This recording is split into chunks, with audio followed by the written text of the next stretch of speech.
নমস্কার বন্ধুরা, সোমা কিচেনে আপনাদের সবাইকে স্বাগত। আজকে আবারও একটা নতুন রেসিপি নিয়ে আপনাদের সামনে চলে এলাম। দেখুন ট্যাংরা মাছের সাইজগুলো। আজকে আমি আপনাদের সামনে নিয়ে চলে এসেছি ট্যাংরা মাছের একটা রেসিপি নিয়ে। এই ট্যাংরা মাছের যে রেসিপিটা আজকে বানাবো হয়তো সবাই বানিয়ে থাকে, কিন্তু আমি কিভাবে বানাই সেটাই আপনাদের করে দেখাবো। এই ট্যাংরা মাছ বেগুন দিয়ে একটা সুন্দর ঝাল রেসিপি আপনাদের বানিয়ে দেখাবো। ট্যাংরা মাছে তো বিভিন্ন রকমের রেসিপি আমরা খেয়ে থাকি, কিন্তু এইরকম ভাবে বানালে অসাধারণ স্বাদের হয়ে থাকে। তাহলে রেসিপিটা কিন্তু প্রথম থেকে শেষ পর্যন্ত আপনাদের মন দিয়ে দেখতে হবে, দেখলে কিন্তু আপনাদের নিশ্চয়ই খুবই ভালো লাগবে। আর ভালো লাগলে লাইক, শেয়ার, কমেন্ট এবং সাবস্ক্রাইব করে আমার পাশে থাকবেন। তাহলে চলুন বেশি কথা না বাড়িয়ে রেসিপিটা শুরু করে ফেলি। এখানে দেখুন আমি ট্যাংরা মাছগুলোকে ভালো করে কেটে বেছে কিন্তু ধুয়ে রেখেছি। এগুলো কিন্তু সামুদ্রিক ট্যাংরা। ট্যাংরা মাছের সাইজগুলো দেখেছেন? ক্যামেরাতে কতটা বড় লাগছে জানি না, কিন্তু খুবই বড় বড় ট্যাংরা মাছগুলো। সুন্দরভাবে ধুয়ে পরিষ্কার করে রেখেছি। এবার ট্যাংরা মাছগুলোতে হলুদ আর লবণ মাখিয়ে নেব।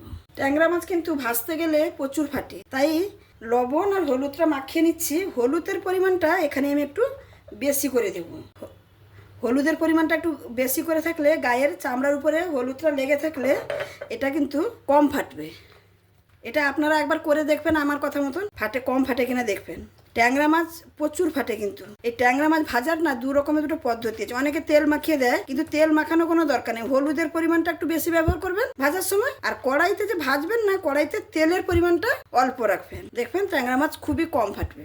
আমার এখানে হলুদ আর লবণটা সুন্দর করে মাখিয়ে নিয়েছি। হলুদ আর লবণ সাইডে মাখিয়ে রেখে দিয়েছি। এবার একটা মশলা করে নেব। মশলার জন্য দেখুন এখানে 3 কোয়া বড় সাইজে 3 কোয়া রসুন নিয়েছি, আর সামান্য একটু 1 ইঞ্চের মতন একটু আদা নিয়েছি, সামান্য। আর মাছের পরিমাণ বুঝে এগুলো কিন্তু আপনারা ব্যবহার করবেন। যে যেরকম মাছ ব্যবহার করবেন, বেশি কম সেরকমভাবে কিন্তু ব্যবহার করবেন। দেখুন এখানে পেঁয়াজটা যে কেটে রেখেছিলাম সেখান থেকে অর্ধেকটা আমি বেটে নেব, আর অর্ধেকটা আমি রান্নাতে ইউজ করব। এবার সামান্য একটু জল দিয়ে এটাকে সুন্দরভাবে মিহি পেস্ট করে নেব। সর্ষে বাটা ব্যবহার করব। সর্ষে বাটাটা আমার আগে থেকে বাটা আছে, সেই জন্য এখানে দিলাম না। আপনারা যদি বাটা না থাকে তাহলে এখানে একটু গোটা সর্ষে দিয়ে দেবেন, দিয়ে একসঙ্গে বেটে নেবেন। ব্যাস, আমি এটাকে সুন্দর মিহি পেস্ট করে নেব। মশলাটা এখানে সুন্দরভাবে বেটে নিয়েছি। দেখুন একদম মিহি পেস্ট করে নিয়েছি। আমি রান্নার জন্য প্রায় সব কিছুই গুছিয়ে নিয়েছি। এবার রান্নাটা করে নেব। এখানে রান্নার জন্য একটা কড়াই বসিয়ে নিয়েছি, আর কড়াইতে একটু পরিমাণ মতন তেল দিয়েছি। প্রথমে আমি মাছগুলোকে ভেজে নেব। তেলটা একটু ভালো করে গরম করে নেব।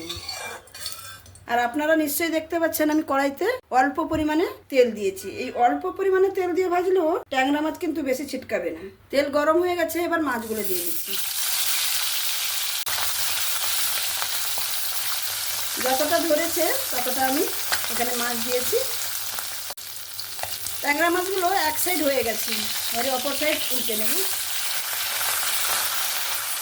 এই মাছগুলো ভাজা হয়ে গেল, আমি তুলে নেব। এবার আমি বাদ বাকি মাছগুলো সেমভাবে ভেজে নেব।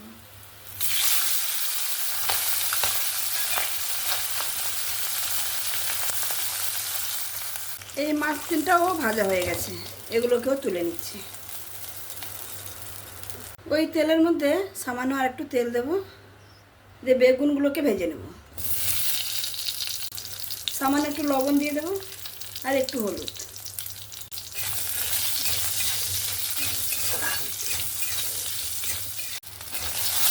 বেগুনগুলো সুন্দরভাবে কিন্তু ভেজে নিয়েছি।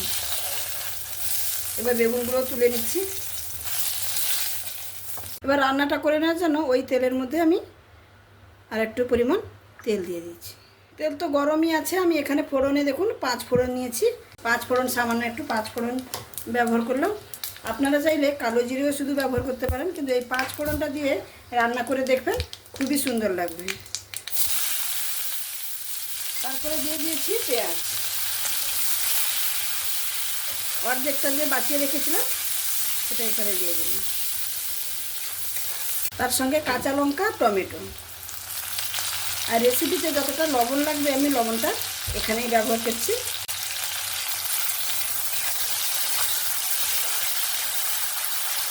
এখানে ব্যবহার করলে কী হবে, টমেটোটাও সুন্দর তাড়াতাড়ি নরম হয়ে যাবে, পেঁয়াজগুলোও সুন্দর তাড়াতাড়ি ভাজা হয়ে যাবে।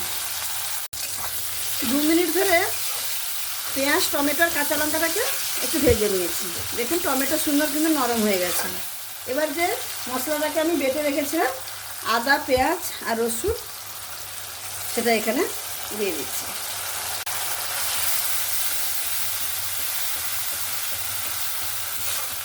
এই রেসিপিটাতে একটু বাটা মশলাই ব্যবহার করার চেষ্টা করবেন, দেখবেন খুবই সুন্দর লাগবে। বাটা মশলাটা দেওয়ার পরে আমি প্রায় 5 মিনিটের মতো ভালো করে কষিয়ে নিয়েছি। মশলা থেকে তেল ছাড়তে শুরু করেছে। এবার আমি গুঁড়ো মশলাগুলো দিয়ে দিচ্ছি। প্রথমে দিয়ে দিলাম পরিমাণ মতন হলুদ, একটু ঝাল লঙ্কার গুঁড়ো, ঝালটা যে যার পছন্দ মতন ব্যবহার করবেন, যে যেরকম খেতে ভালোবাসেন সেরকম একটু ঝালটা ব্যবহার করবেন। আর তার সঙ্গে দিয়ে দিচ্ছি একটু কাশ্মীরি লঙ্কার গুঁড়ো, ভালো একটু কালার হবে। আর তার সঙ্গে দিয়ে দিচ্ছি সামান্য একটু জিরে গুঁড়ো। সমস্ত গুঁড়ো মশলা দেওয়া হয়ে গেছে। আমি মশলা ধোয়া জলটা একটু একটু দিয়ে আবারও মশলাটাকে 5 মিনিটের মতো আবারও কষিয়ে নিব। মশলাটা যত সুন্দরভাবে কষানো হবে রান্নার স্বাদটা কিন্তু এখানেই আসবে। আমার প্রত্যেকটা রেসিপিতে আমি বলে থাকি যে মশলাটাকে সুন্দরভাবে কষাতে হবে। মশলাটা যত সুন্দরভাবে কষানো হবে রান্নার স্বাদ কিন্তু দ্বিগুণ হয়ে যাবে। যারা নতুন ছোটো ছোটো বোনেরা রান্না করতে কষ্ট হয়, আমার রেসিপিগুলো অবশ্যই আপনারা দেখবেন। যে যতই না রান্না করতে পারুক, এরকমভাবে যদি খালি মশলাটাকে সুন্দরভাবে কষিয়ে নেওয়া যায় না, তার হাতে এমনিতেই স্বাদটা সুন্দর হবে। এই মশলাটা সুন্দরভাবে কিন্তু কষিয়ে নিয়েছি, প্রায় 5-7 মিনিট ধরে আমি কষিয়ে নিয়েছি। 2বার জল দিয়ে ভালো করে কষিয়ে নিয়েছি। এবার আমি বেটে রাখা সর্ষে বাটাটা দেখুন, আমি এরকম সর্ষে বেটে রেখেছি। এখান থেকে ছোটো চামচের 1 চামচের মতন আমি এখানে সর্ষে ব্যবহার করব। বেগুন দিয়ে যে কোনো মাছের রেসিপি বানালে একটু সর্ষে বাটা ব্যবহার করবেন, দেখবেন খেতে কতটা সুন্দর লাগবে। আর সর্ষে বাটা দিয়ে আমি কিন্তু বেশিক্ষণ নাড়াচাড়া করব না। আমি এবার পরিমাণ মতন জল দিয়ে দেব।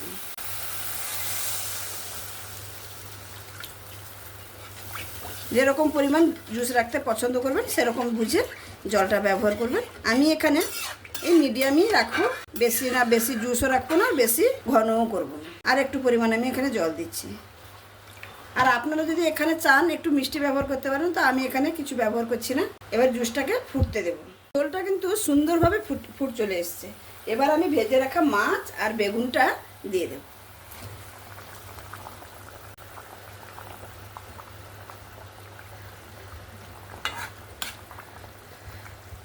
আর অবশ্যই করে একবার লবণটা চেক করে নেব।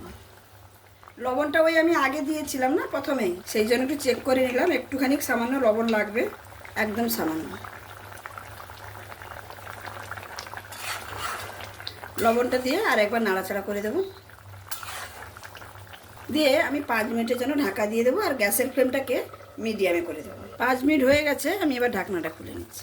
দেখুন কি সুন্দর হয়ে গেছে। এরকমই জুসটা রাখবো, এর থেকে কিন্তু আর কম করব না।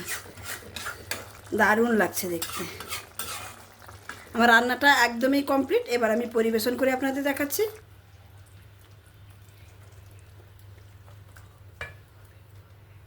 তাহলে দেখতে পেলেন তো আমি ট্যাংরা মাছ আর বেগুন দিয়ে এই রেসিপিটা কিভাবে বানালাম। দেখুন দেখতে কতটা অপূর্ব হয়েছে, আর খেতে কিন্তু গরম ভাতের সঙ্গে অসাধারণ লাগে, অসাধারণ। যারা ট্যাংরা মাছটা পছন্দ করেন আর বেগুনটাও পছন্দ করেন, তারা নিশ্চয়ই জানবেন এই রেসিপিটা কত সুন্দর হয়। আর আমি আজকে যেভাবে বানিয়েছি না, একবার এরকম বাড়িতে বানিয়ে দেখবেন, অসাধারণ স্বাদের হয়। এক থালা ভাত তো নিমিষেই যেন শেষ হয়ে যাবে, আর কিচ্ছু লাগবে না, এত সুন্দর লাগে। তাহলে আমার এই রেসিপিটা যদি আপনাদের ভালো লেগে থাকে, তাহলে অবশ্যই লাইক, শেয়ার, কমেন্ট এবং সাবস্ক্রাইব করে আমার পাশে থাকবেন। আর যে সকল বন্ধুরা অলরেডি সাবস্ক্রাইব করে আমার পাশে আছে, তাদেরকে অসংখ্য ধন্যবাদ। আর যারা এখনো নতুন বন্ধু ভিডিও দেখছে না, তো সাবস্ক্রাইব করছে না, প্লিজ সাবস্ক্রাইব করে আমার পাশে থাকুন।